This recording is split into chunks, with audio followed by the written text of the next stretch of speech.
ए school ना भूत कोठी कांथ भांगी गलानी टीण उड़ी गलानी घर सारा माड़ी गलानी घास उठी गलानी बुदा बुदा गछ चारिपाख बणुआ हो जाइथिबारु रहिछि साप अन्यान्य जंतु मानकर भय हेले यार भितरे पाठ पढ़ंती आउ खेलकूद मध्य करंती पिला थरे नजर पकांतु ई भिजुआल उपरे आजिर बाबू भाया लोक माने चकाचक घरे डाइनिंग रे खाउथवा बेले एठी किंतु पिला माने एही भली अवस्था रे करूछंती मध्याह्न भोजन एठी नलकूप अछि सत हेले एही भली अवस्था रे हमको बेसी असुविधा होची वर्षा ले हमर पाठ पढ़ा बेसी बंद हो जाउची स्कूल रे हमर सप्तम श्रेणी जाय बेसी कष्ट होची पाठ पढ़बा पाए आमे एठे वर्षा ले बेसी कष्ट पाछु पाठ पढ़ा बेसी बंद हो जाउची हमर आमे प्रथम रे सप्तम जाय पढ़छु दीटा क्लासरूम अछि आमे एठे पंच दीटा श्रेणी आमे बाहर पढ़ुछु राज्य रे छात्र छात्री को उत्तम शिक्षा जोगाई देवा पई सरकार विभिन्न योजना रे कोटी कोटी टंका खर्च करूछंती छात्र छात्री को आनुषंगिक सुविधा सुजोग मध्य जोगाई देउछंती हेले एठी आगामी भविष्यत माने स्कूल बारंडा रे बसी पाठ पढुछंती आ देखुछंती सुनेली स्वप्न ए हेउछि गंजाम जिला सोरडा ब्लॉक बड़गोछा पंचायत सालिमा गोछा उच्च प्राथमिक विद्यालय दृश्य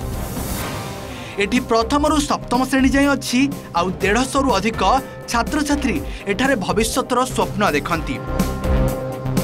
सबुठारु दुखर कथा हेउछि एठी मात्र 2टी श्रेणीगृह रहिछि आउ 4 जण शिक्षक पाठ पढ़ाउछंती एठी पिंढारे बई के पाठ पढुछ आमे सप्तम आउ प्रथम द्वितीय तृतीय पिला मानक पाए हॉल अछि हमर पाए बेरेंडा अछि 2टा क्लासरूम अछि बाथरूम नाही हेले स्कूल रे नळक गोटे आका 2टा थिले जे गोटे भांगी जायछि तापरे आधा स्कूल भांगी जे एपटो तापरे आमे एठी बसी के पढुछि अत्यंत दुख परिताप आ लज्जितर विषय जे आम गाँव रे दीर्घ वर्षर स्कूल हैला परे मध्य मु आपनको देखैबी एठी हमर श्रेणी गृह नाही पिलांक पय सरकारंकर गोटे नियम कले जे नवम दशम से माने हाई स्कूल रे जिवे अष्टम रु तळकु से माने प्राइमरी स्कूल रे रहिबे प्राइमरी स्कूल माने प्रथम द्वितीय तृतीय करके एठी 8टी श्रेणी होउची 8टी श्रेणी रो पिलांकु पाठ पढाइबा पई अति कम रे 8टी टीचर रहिबा कथा अति कम रे मिनिमम 8टी टीचर निहाती दरकार थिला सरकारंकर योजना कोन अछि आमे जानि नाहु तांकर योजना बोधे एमिति अछि जे पिला संख्या हिसाब रे टीचर दउछंती किंतु से हिसाब रे शिक्षाटा ठीक भाव रे परिचालित होई पाउनी जा फल रे पिला मान को एठी उचित शिक्षा पाई पारु नाहंती गोटे शिक्षक 3टा क्लास को पढाइबो हमर एठी अति दुखर विषय या जे 8टी श्रेणी पिला मानक पई केवल 4टी टीचर अछंती समस्या एतिकी रे सरीनी एठी पीबा पई पानीय जलर सुविधा नाही विद्यालय परिसर में 2टी नलकूप अच्छी सत हेले गोटे भांगी जाइथिया बेले अन्यटी रे पानी मुंदाए पीबा पई पिलांक भिड़ जमुछि विद्यालय परिसर में पाचेरी नथिबारु अनेक समय रे वन्यजंतु और सरीसृप विद्यालय भितर को पशि आसुथवार अभियोग हुए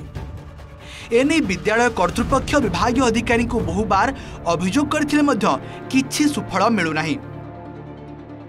अन्यपटे समस्या विषय रे भंजनगर उपजिलापाल को पचारिबारु खूब शीघ्र समस्या गुड़िकर समाधान करा जिवो बोली प्रतिक्रिया रखिछंती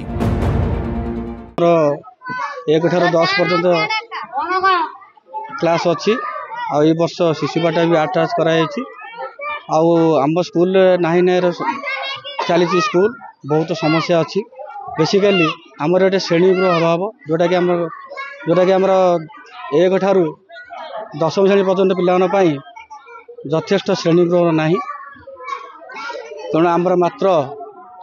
एटी प्राइमरी स्कूल 2टी श्रेणी गृह अच्छी आसेपटे 5टी आम 3टा क्लासरूम रे 3टा अष्टम नवम दशम श्रेणी क्लास चालू रही मोर बहुत आशा अच्छी जे अंततः गोटे स्कूल परिचालन करने गोटे कैंपस जदि सब श्रेणीगृह जब व्यवस्था करा ताले शिक्षा व्यवस्था टिके परिवर्तन आसंता आउ सुधार भी सब किसी हो पारंता मुझे वीडियो सहित कथा है केमती स्कूल बिल्डिंग एडिशनल बिल्डिंग हो पार तो से विषय में पदक्षेप पिला जो बारंडार बस तो ठीक नुहे जमी आम पे गोटे बिल्डिंग करई पार से वीडियो सहित कथा है केमती बिल्डिंग टा शीघ्र सैंक्शन हम कम हो पार से उपर आम निश्चित भाव में पदक्षेप ये हूँ सोरडा ब्लॉक रो उपांत अंचल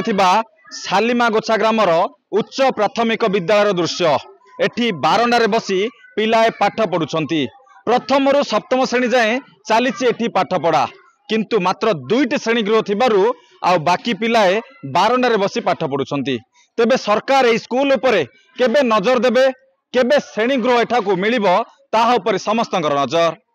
सोरडा ब्लॉक शालीमागोछा ग्रामरू राजेश कुमार पंडा ओटीवी।